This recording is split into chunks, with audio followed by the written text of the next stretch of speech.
90 రోజుల కోర్సు పూర్తి చేస్తే చాలు 100% ప్లేస్మెంట్ సపోర్ట్ తో సాఫ్ట్వేర్ జాబ్ మీ సొంతం. వెంటనే కోడ్ జ్ఞాన్ డెస్టినేషన్ ని సంప్రదించండి. నమస్తే, వెల్కమ్ టు సుమన్ టీవీ. నేను విష్ణు. ప్రస్తుతం మనతో పాటు పైసల ముచ్చట్లు మనీ మంత్రదండం పుస్తక రచయిత, certified financial planner Ram Prasad గారు ఉన్నారు. వారితో మాట్లాడదాం. సార్, రామ్ ప్రసాద్ గారు నమస్తే. సార్ నమస్తే విష్ణు గారు. సో రామ్ ప్రసాద్ గారు, ఇప్పుడు రియల్ ఎస్టేట్ ఇన్వెస్ట్మెంట్స్ గురించి ఒక 2 నిమిషాలు మాట్లాడుకుందాం. చాలా మంది ఎన్ఆర్ఐలు కూడా రియల్ ఎస్టేట్స్ లో విపరీతంగా ఇన్వెస్ట్మెంట్స్ పెడుతున్నారు కదా. మరి పెద్ద పెద్ద మొత్తంలో ఉన్న డబ్బంతా తీసుకెళ్లి రియల్ ఎస్టేట్ లో ఇన్వెస్ట్మెంట్స్ చేసే వాళ్ళకి మరి మీరు ఎటువంటి సజెషన్స్ ఇస్తారు? అసలు ఏమి ఇవ్వకూడదు సార్. ఇవ్వకూడదా? చెప్తే వినకపోతే చెడిపోయాక చూడుతున్నారు కదా, ఎన్నిసార్లు ఇస్తాం మనం? ఓకే, రియల్ ఎస్టేట్ కొనుక్కోండి. మీ మొత్తం ఆస్తి ఒక 5 కోట్లు ఉంటే దాంట్లో 1 కోటి, 1.5, 2 కోట్లు మొత్తం దాంట్లో పెట్టద్దు. Real estate is a great asset, no doubt. But to what extent it is good is the question. మీకున్న మొత్తం అక్కడ పెట్టద్దు. జనాలు ఉన్న మొత్తం కాదు, రాబోయే జీతాలు కూడా దాంట్లో పెడేస్తున్నారు. ఎందుకంటే ఎమర్జెన్సీకి లిక్విడిటీ చేసుకోలేం కదా, ఉన్నదంతా తీసుకెళ్లి భూముల్లో పెట్టేసి. ఉన్నదంతా కాదు, ఇప్పుడు ఉన్న ఫ్లాట్ మీద టాప్అప్ లోన్ తీసుకుని ప్లాట్ కొంటారు. అంటే ఉన్నది కదా నేను పెట్టింది, రాబోయేది ఉన్నదాని మీద లోన్ తీసుకుని పెడుతున్నారు. ఇప్పుడు తీరా కొన్నాం కదా, కొనేవాడు లేడు, అమ్ముడు పోదు. నువ్వు ఒక రేట్ చెప్తూ అది నువ్వే చెప్పుకున్నావు, ఎవడంటే అక్కడ నీ రేటు వినేవాడు ఎవడున్నాడు అక్కడ. అదేవిధంగా కాసేపు గోల్డ్ ఇన్వెస్ట్మెంట్స్ గురించి కూడా మాట్లాడుకుందాం. ఎందుకంటే మనం ఎప్పుడు గోల్డ్ గురించి మాట్లాడడం అది బాగా హాట్ టాపిక్, బ్లాక్ బస్టర్ అవుతుంది. సరే, ఇప్పుడు గోల్డ్ లో ఇన్వెస్ట్మెంట్ చెయ్యాలి అని ఒక ఆలోచన వచ్చినప్పుడు ఆభరణాలు కొని తీసి పెట్టుకోవడం బెటరా, లేదంటే 24 క్యారెట్స్ కొనుక్కోవడం బెటరా, లేదంటే గోల్డ్ ETF లో తీసుకోవడం బెటరా, లేదంటే గోల్డ్ మ్యూచువల్ ఫండ్స్ కొనుక్కోవడం బెటరా, లేదంటే డిజిటల్ గోల్డ్ కొనుక్కోవడం బెటరా? సో అసలు రామ్ ప్రసాద్ గారు గోల్డ్ ఇన్వెస్ట్మెంట్స్ గురించి ముక్కుసూటిగా చెప్పాలి అంటే ఏం చెప్తారు? ఇందాక మనం మాట్లాడాం కదా సార్. అంటే ఇంకొంచెం ఇప్పుడు సింపుల్, 1979 లో 10 గ్రాముల గోల్డ్ 942 రూపీస్, 950 రూపీస్ ఉంది. ఇప్పుడు 80,000 అయింది. అదే రోజు సెన్సెక్స్ 100 నుంచి 80,000 అయింది. ఎంత డిఫరెన్స్ ఉంది? ఇప్పుడు ఆర్నమెంట్ అయితే మీరు వాడుకుంటారు కాబట్టి ఎంత పెరుగుతుందో సంబంధం లేదు. ఇక మీరు చెప్పిన ఏది కొన్నా, digital gold, bond, coin, gold fund, gold mutual fund, ఏది కొన్నా గోల్డ్ పెరిగినంత పెరుగుతుంది కదా. దాని అండర్లయింగ్ అసెట్ ఈస్ గోల్డ్. అది ఈక్విటీ అంత పెరగదని తెలిసినప్పుడు అది పెట్టుబడికి ఎందుకు వాడుతున్నారు? దాన్ని ఆర్నమెంట్ గానే వాడాలి, పెట్టుబడికి ఎందుకు వాడుతున్నారు? అంటే లాంగ్ రన్. మేబీ ఇప్పుడు క్లియర్ గోల్డ్ సైకిల్ ఉంది, గోల్డ్ 20% కరెక్ట్ అయింది, నాకు ఎందుకంటే కరెక్ట్ అవుతుందని తెలిసింది. 1 ఇయర్ వరకు అది కరెక్ట్ ఏమో మేబీ, ఎందుకంటే ఆల్రెడీ 30% పడ్డది కదా, ఇంకా పడదని. అందుకని లాంగ్ టర్మ్ గోల్డ్ ఎలా రైట్ అయింది?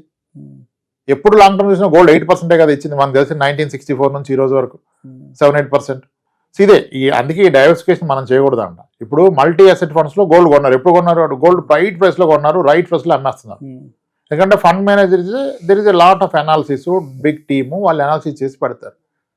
సో మీరు గోల్డ్ కొనాలా, సిల్వర్ కొనాలా, రియల్ ఎస్టేట్ కొనాలా, ఎంత కొనాలనేది మనకంటే బెటర్గా ఫండ్ మేనేజర్ తెలుసు కాబట్టి మీరు multi asset, dynamic asset allocation లాంటి ఫండ్స్ కొనుక్కోండి. వాటిలో ఇవన్నీ వాళ్ళే చేస్తారు, మీరు చేయాల్సిన అవసరం లేదు కదా. అండ్ అక్కడ ఆడు కొన్ని అమ్మినా మీ దాకా ట్యాక్స్లు రావట్లేదు కదా, ఇక్కడ మీరు అంతా ట్యాక్స్లు పే చేయాలి కదా, క్యాపిటల్ గెయిన్ ట్యాక్స్. ఇంకో 2 నిమిషాలు మోస్ట్ అంటే రామ్ ప్రసాద్ గారు ఎక్కువగా మాట్లాడిన ఇంకో టాపిక్ ఏంటంటే దాని గురించి కూడా ఒక 2-3 నిమిషాలు మాట్లాడాలి. ఇష్టం వాడుకోండి. సొంత ఇల్లు కొనుక్కోవాలా, రెంట్ ఇంట్లో ఉండాలా, ఏది ఎవరికి సూట్ అవ్వద్దు అన్న దాని గురించి కొంచెం స్ట్రైట్ గా చెప్పేసేయండి. ఎవరికి ఏది బెటర్ అంతే. ఎవరికి ఏది బెస్ట్ వాళ్ళు తెలుసుకుంటారు సార్. ఇల్లు కొనడం తప్పు, ఇన్వెస్ట్ చేయండి అనేది తప్పు.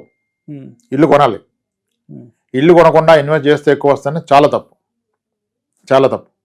అయితే ఇల్లుని మన భవిష్యత్ అవసరాలకు కూడా అచీవ్ అయ్యే విధంగా మిగిలిన ఇన్వెస్ట్మెంట్ చేయగలిగితే కొనాలి. కానీ ఇంకా అన్ని ఆపేసి ఇల్లు ఒకటే జీవితం అనుకుంటే కష్టం. నన్ను అడిగితే ఇల్లు కొన్నా కొనకపోయినా ఒక మంచి ఇంట్లో ఉండడం అనేది ఉత్తమం. మంచి ఇంట్లో ఉండడానికి కొనాల్సిన అవసరం లేదు, రెంట్ కూడా ఉండొచ్చు కదా కదా. డెఫినెట్గా ఒక వ్యక్తి లైఫ్ టైం ప్రయారిటీస్లో top priority is house, next priority car, third priority kids education. అయిపోయింది కదా, ఇది ఆర్డర్. అయితే ఇప్పుడు నా బడ్జెట్ అంత లేదు, నాకు విల్లాలోనే ఉండాలి అంటే మా వైఫ్కి విల్లా ఇష్టం సార్, అదేమో నేను ఎక్కడ చూసినా 4 కోట్లు అవుతుంది, ఎలా సార్ నేను కొనలేను సార్ అంటే నేను చెప్పాను కొంతమందికి, మీరు 4 కోట్ల విల్లా కొనలేకపోతే మీ బడ్జెట్ 2 కోట్లు ఉంటే 2 కోట్ల అపార్ట్మెంట్ కొనండి గేటెడ్ కమ్యూనిటీలో. రైట్ 2 కోట్ల అపార్ట్మెంట్కి మీకు 50,000 అద్దె వస్తుంది. మీ 6 కోట్ల విల్ల కూడా 50,000 అద్దెకే వస్తాయి. మీరు ఉండాలనుకున్న దగ్గర ఉండండి, ఇదే దాన్ని కేర్ చేస్తుంది కదా. Because independent house and villa రెంట్లు are very less compare to apartments. మన కూడా ఒక ఆయన వచ్చాడు, ఎక్కడ రాజ్ పుష్ప అనేది చెప్పారు, సార్ మీరు చెప్పింది నిజమన్నాడు. ఎందుకన్నాను, సార్ మా ఓనర్ మాకు రెంట్కి ఇచ్చాడు కదా సార్, ఆయన మా నియర్ బై విల్లాలో ఉన్నాడు సార్, మేము గంట 60,000 వాడు గంట 60,000 సార్, వాడు 6 కోట్ల విల్లా, మాది 2.5 కోట్లే సార్ అన్నాడు. అర్థమైందా లాజిక్? సో అది again it depends on the emotion of family members. వాళ్ళకి అబ్జెక్షన్ లేదంటే చేయగలుగుతారు, వాళ్ళకి అబ్జెక్షన్ ఉంటే మీరు ఏం చేయలేరు కదా. ఇంకొకటి వచ్చేసి ఏదైనా ఖాళీగా ఉన్న స్థలం కొనడం మంచిదా, లేదంటే వ్యవసాయ భూమి కొనిపెట్టుకోవడం మంచిదా? అంటే మనకి ల్యాండ్ మీద చాలా మందికి అఫెక్షన్, మమకారం ఉంటుంది కదా. మనకు ఒక ఊర్లో ఒక 2 ఎకరాలు ఉంటే మంచిదో, లేదంటే మనం ఉన్న టౌన్లో మనకు ఒక ఖాళీ జాగా ఉంటే మంచిది అన్న ఇలాంటి డైనమాలో ఉంటారు కదా, మరి వాళ్ళకేం చెప్తారు? Real estate has to be for consumption, not as investment. యాక్చువల్గా నా పర్సనల్ ఒపీనియన్. మీరు స్థలం కొంటే దాంట్లో షాపింగ్ కాంప్లెక్స్ కట్టే ఐడియా ఉంది నాకు, నేను అక్కడ ఇల్లు కడతానంటే స్థలం కొనుక్కోండి. పెరుగుతుంది అమ్ముతానంటే కొనద్దు, పెరిగితే అమ్ముతానంటే 12%, 6 years డబ్బులు వద్దు మా అంటే. నేను వ్యవసాయం చేస్తానంటే పొలం కొనుక్కోండి, ఇప్పటి నుంచో మొదలెట్టండి ఏదో ఒకటి అక్కడ చేయించుకోవచ్చు కదా. రైతులకి ఏమో పెట్టుబడి డబ్బులు లేవు సార్, ఐటీ ఎంప్లాయీస్కి ఎన్ఆర్ఎస్కి ఏమో డబ్బులు ఉన్నాయి.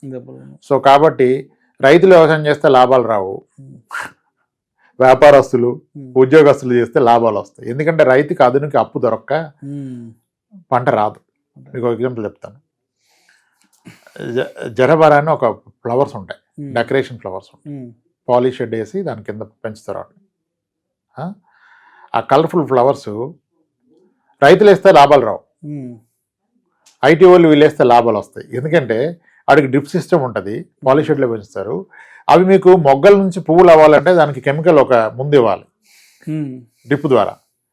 వీళ్ళు ఏం చేస్తారు, చదువుకున్న వాళ్ళు, ఎంబీఏ చేసిన వాళ్ళు, మార్కెట్లో ఏ రోజు సిక్కులే పండుగలు ఉన్నాయి, ఏ రోజు మంచి ముహూర్తాలు ఉన్నాయి, పెళ్ళి ఉన్నాయి, ఆ రోజు వచ్చే విధంగా వాటిని సెట్ చేసుకుంటారు.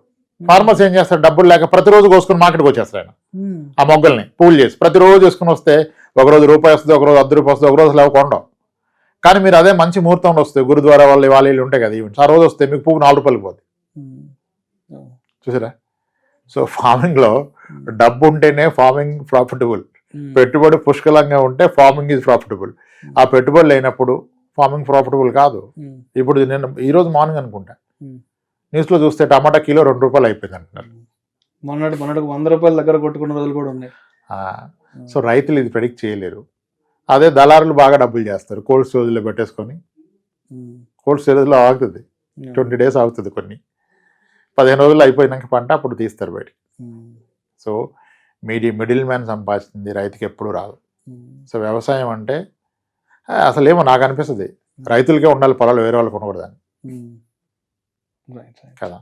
సో మీకు ఆ ప్యాషన్ ఉందంటే, చాలా మందికి ఉంది వ్యవసాయం చేయాలని ప్యాషన్, ఖచ్చితంగా చేస్తానంటే కొనుక్కోండి, దానికి తగ్గట్టుగా ప్రిపేర్ అవ్వండి. కానీ పెట్టుబడి ఎక్కువగా పెట్టుకోండి. 3 సంవత్సరాలు పంటలు వేసేంత డబ్బు ఉంటే ఖచ్చితంగా 3 పంటలు ఏదో ఒక పంటలో లాభం వస్తాయి. ఈ పంటకే డబ్బులు ఎత్తుక్కుంటూ అప్పులు తెచ్చుకుంటూ పెడితే మీరు కట్టే వడ్డీలు కూడా సరిపోదు వచ్చే పంట. పొదుపు పెట్టుబడుల విషయంలో ఎటువంటి జాగ్రత్తలు తీసుకోవాలి అనే దాని గురించి చాలా చక్కగా మీ సమయాన్ని వెచ్చించి ఈ నూతన సంవత్సరం సందర్భంగా మన ప్రేక్షకులకు చాలా మంచి ఆసక్తికరమైన విషయాలను తెలియజేశారు. Thank you so much. Thanks.